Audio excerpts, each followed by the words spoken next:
Hey YouTube, so today we're going to diagnose and repair a wheel bearing on a Honda Accord. I just want to give you an idea of what it was like in the car when you're driving it, so that you would know. So we're going to take off here.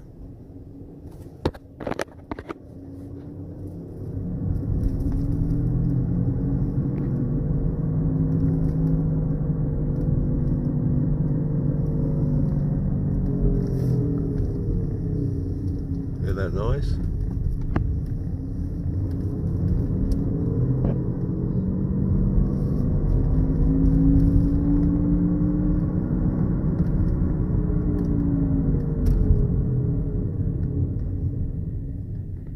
Hear how it gets louder and louder as you speed up, and then when you come to a complete stop, of course, the noise goes down. So let's do it one more time.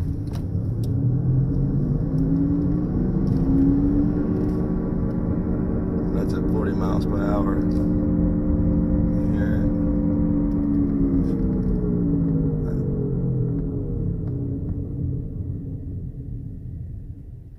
Okay, that sound that you're hearing is the sound of a bad wheel bearing.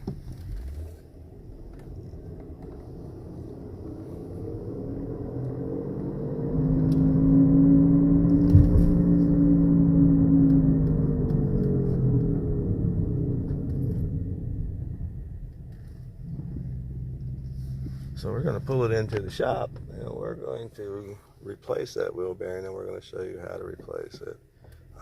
It's a little bit more difficult on the Honda because it's a pressed in bearing. So the first thing we're going to have to do is, of course, pick the car up and take the wheel off, and then after we do that, I'm going to show you the easy way of getting the whole thing off. Stick around. First thing, we take the tire off, of course, pick it up, put it on a suitable jack. I do recommend using a jack stand, and we're going to put a jack stand up there later on. It's a pretty good heavy duty jack, so it's pretty good, but still use a jack stand for safety.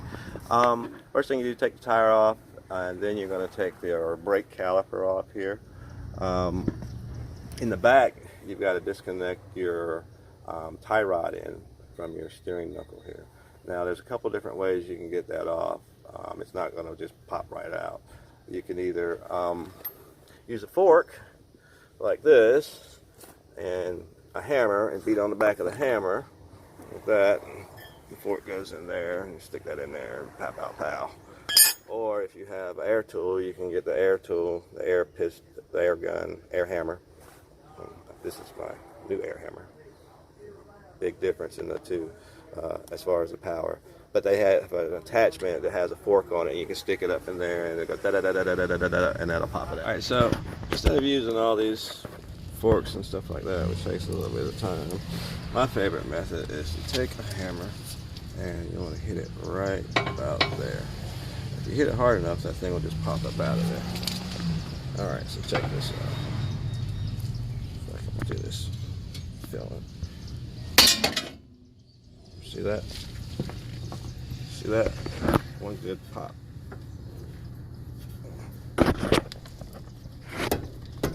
Maybe we need to pop it again.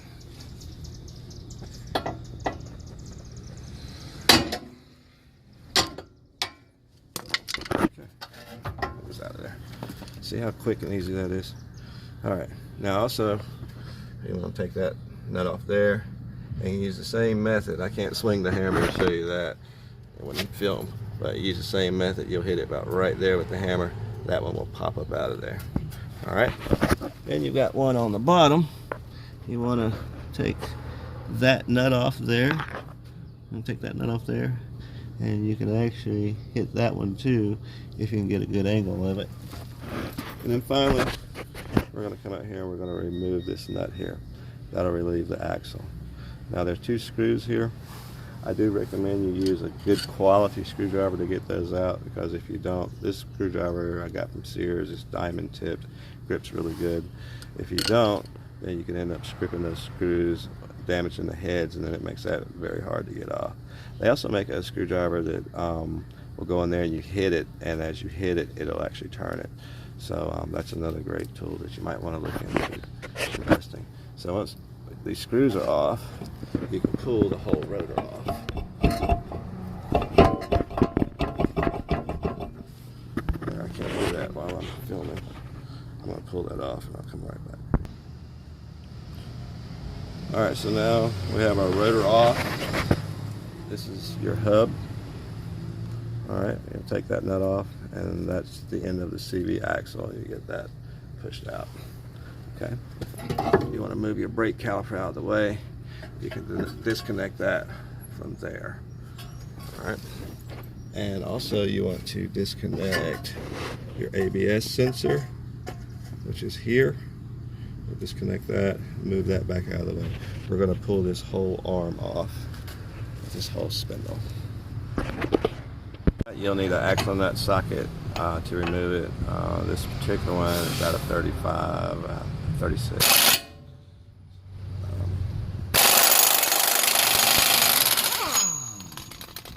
Pretty easy. Oh, that's a DeWalt air gun. I love that air gun. It is off the chain, strong. Highly recommend it. Lightweight, and it's pretty durable. I've really beat the living daylights out of it. All the stickers and padding's gone. I'm getting ready to buy me another one, but this one still works great. Okay, so we get that nut off. Then what you want to do is, if that won't slide out, take your nut, put it back on there. Okay. Make sure you put it on straight so you don't strip your threads. Take your nut, put it back on there. Get it down about evenly flush.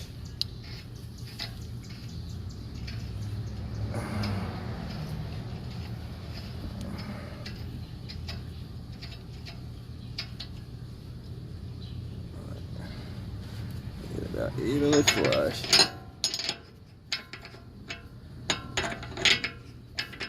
Alright, so see how you got that evenly flush. What that does is protects your threads.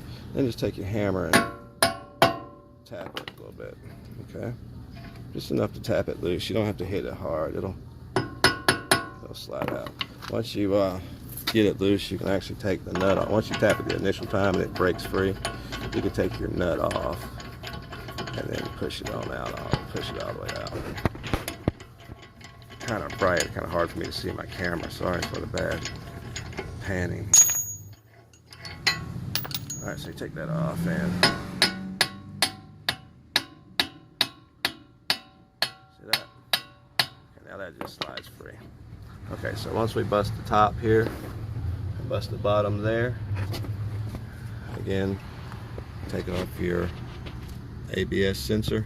This whole piece will come out. So we're going to do that. I can't do that and film at the same time, so I'm just going to go ahead and take it off, and then we'll be right back. Alright, so to get the bottom piece off, it's kind of, unless you can take the shield off and hit it. I'm going to show you how to use this fork for video purposes, but normally I would take that shield off and hit it. But so basically you stick the fork in there as far as it'll go, like so. Then you just take your hammer, and tap.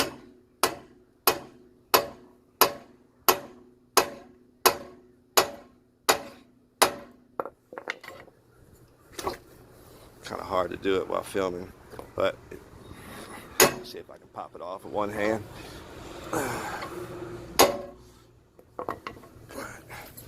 Alright, I'm gonna do that. I'm gonna put the camera down and knock this on off so I can get this thing done. Okay, so we got that popped up. Alright, now that'll just pop on out. That'll slide off.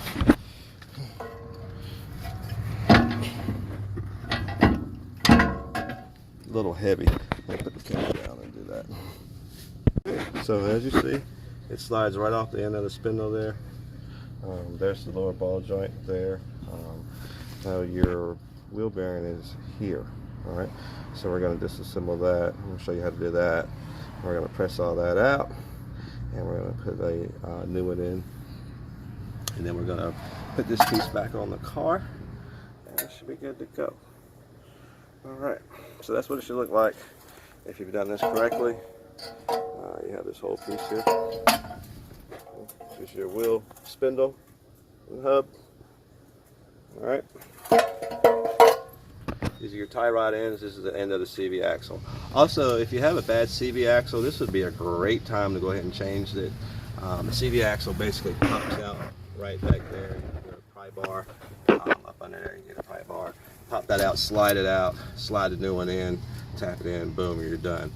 So if you're doing this job and your CV axle boots are cracked, or you got like oil, grease all over it, and the boot is faulty, or your car's been making a clicking, popping sound when you turn around curves, go ahead and change this piece here. That's your CV axle. Of course, only change it if it's on that side.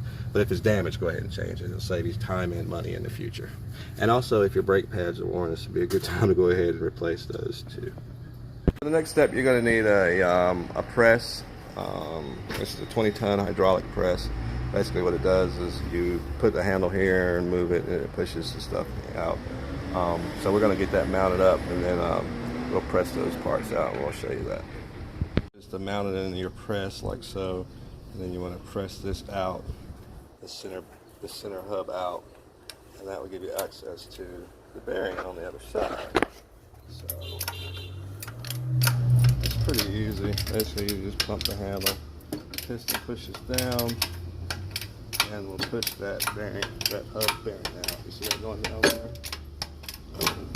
The hardest part about this part is just mounting it into your press right, having the right jigs and stuff. So you need to mount it in there right, because it's kind of a cumbersome piece, and you know, a lot of your just standard jig pieces won't work with it. So sometimes you'll have to kind of make you a little jig or something. As long as you have clearance on the bottom like so, that will just pop out pretty easy.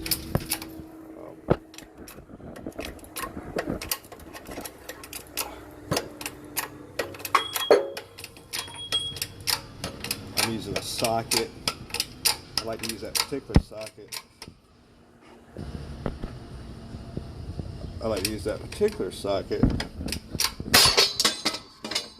A small sim. The center of it's small. You see that, and it'll just actually punch right on out. I found that at a yard sale, and I was like, well, somebody messed that up. But I was like, I could use that. And I had a ball joint that was, well, I had one of these that was on a smaller car. I think like a little small Kia or something, and that was the perfect size to push that out. All right, so now we have our center hub out. You take it out of the press. You'll turn it over. You'll notice there's a snap ring there. Okay. See your snap ring right there. All right, so you'll need to get some snap ring pliers, or a pick and a flathead screwdriver, and pull that out of there. And then you'll be able to press this old ball joint out. Basically do that, you'll just turn it over, mount it back in your press like you did the first time, and you'll push down here actually. We're gonna get that snap ring out, and we'll come back and show you that. So now we're gonna press out the wheel bearing itself, and I've already got it mounted up. Same way as you mount up the hub. Once you mount it up, then you put in your press, move your handle. That press is gonna press that bearing right out of there. See if I can get a bottom view of that.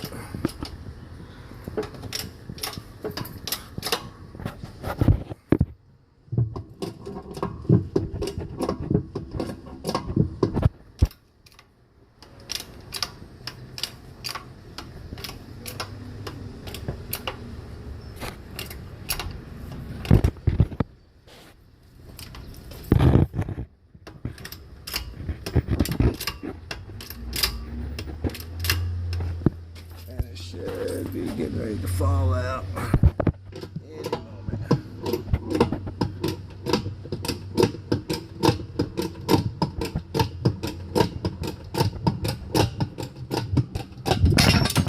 Oh, there it goes. All right, so now you have your bearing and your hub out. All right, so now the only thing you have to do is put it together. So to put it together, take this out, and you're going to flip it around now. And you're going to press your new bearing in. Our new bearing, I'm going to go with the AutoZone brand today. That's what we're going to start. Here's your new bearing. You're going to press that bearing back in. You don't want to overdo it. If you look inside your hub here, you'll notice there's a lip down there. So you're just going to press it in to the lip point. Once it stops on that lip, you'll stop pressing. After we press that bearing in, then we'll press the hub in, and then we'll be finished with this, and we can put it back on the car. So I'm going to mount it up, and I'll come back and show you that. You want to put your new wheel bearing back in. We've got it mounted up in the press, laid flat. Of course, you flip it, the housing over. Okay, you mount it in there, and then you got I like to use a shim that's about the size of the actual bearing. That way you get even pressure all the way around. Above that, I actually like to use a big metal weight, because that way the pressure will be evenly distributed upon this, and that weight is built to take, it's not going to crumble under the pressure of this 20-ton jack. So once you get it mounted up, then you just basically work your handle. Couldn't find my real handle while I was doing this, so I'll use the other one. And the main thing is make sure you're going in straight, because if you're going at an angle, then you're going to need to reverse it out and get it straightened up. If it goes in straight, it makes it a whole lot easier. So we're going to get that pressed in, and then we'll show you what it looks like. Now another quick trick that you can do is to get this seated down in there. Use the old bearing that came out, alright, because it's about the same circumference as the one, it's the same circumference as the one that's going in, and use that to do your final few pushes, and that'll help seat that down in the bottom. Alright. Next up is next step, I don't know why it stopped, is your hub spindle. Okay. So much easier just to replace this part as opposed to trying to put another one on there or reuse the one. Usually what will happen is when you take it apart, the old one will pull a piece of the bearing out and it'll be stuck on that. You see that right there? So you've either got to pry that off or cut it off if you want to reuse this. But also, like if you have a stud or something like that that's damaged, now's a good time. Just go ahead and put a new one on there, and that way that stud will you'll have new studs on there as well for your lock nuts. All right. So that we take this. Let me get the plastic off of it.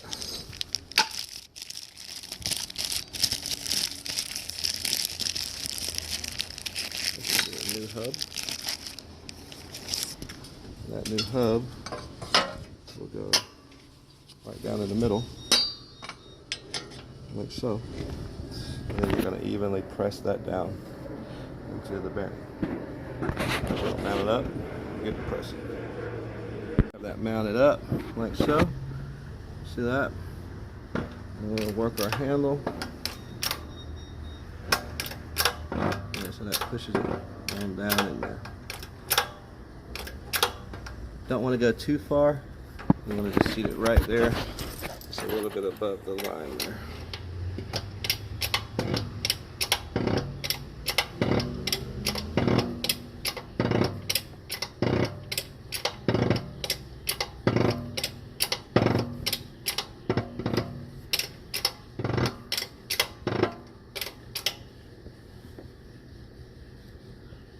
Okay.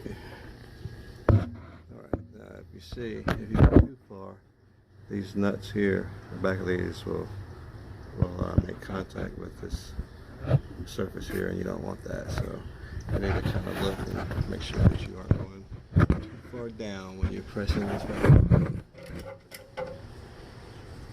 Alright, so that's that. We'll unmount it, and now we can mount this back into the car. The assembly is basically the reverse of the disassembly. Pretty easy. Sometimes after you press that front hub in, your back bearing surface will come loose because it didn't slide all the way down through there. If that does happen, take something about the same surface area as that and like a little hammer and just tap that back in tight, and that'll be just fine. Don't tap it too tight, but you want to tap that back in, because if you don't, then it's loose in there and all your bearings will come out. Okay, so you see how we now have that back flush in there. Alright, so that's good. That's good. Alright, got good distance there for clearance. Spin that around. Now we'll put it back on the car.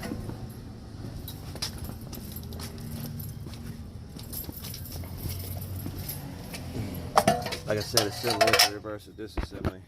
First you want to stick it down into your lower ball joint, While sticking it in there, you want to slide it over this CV axle, and then tie on your top, tie in all your bolts, and put everything back together. We're going to put this together, and then we'll go for a test drive and see how it does. Okay, so now we've got our wheel bearing in, got it back together. The sky looks like it's getting ready to pour down rain out here. I think that is in the forecast. So we're going to take off again like we did in the beginning of the video.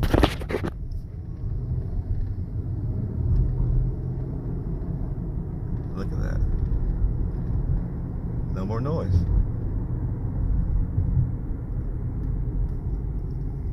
Remember before you heard that whoa, whoa, whoa, whoa, whoa, whoa, whoa. No more noise.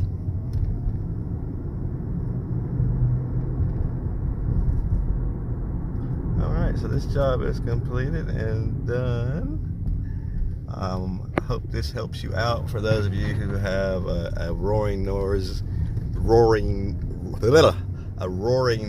or vibration noise in your car and have bad wheel bearings, then this should help you out. You know, it's a whole lot quieter now. Car drives a lot better.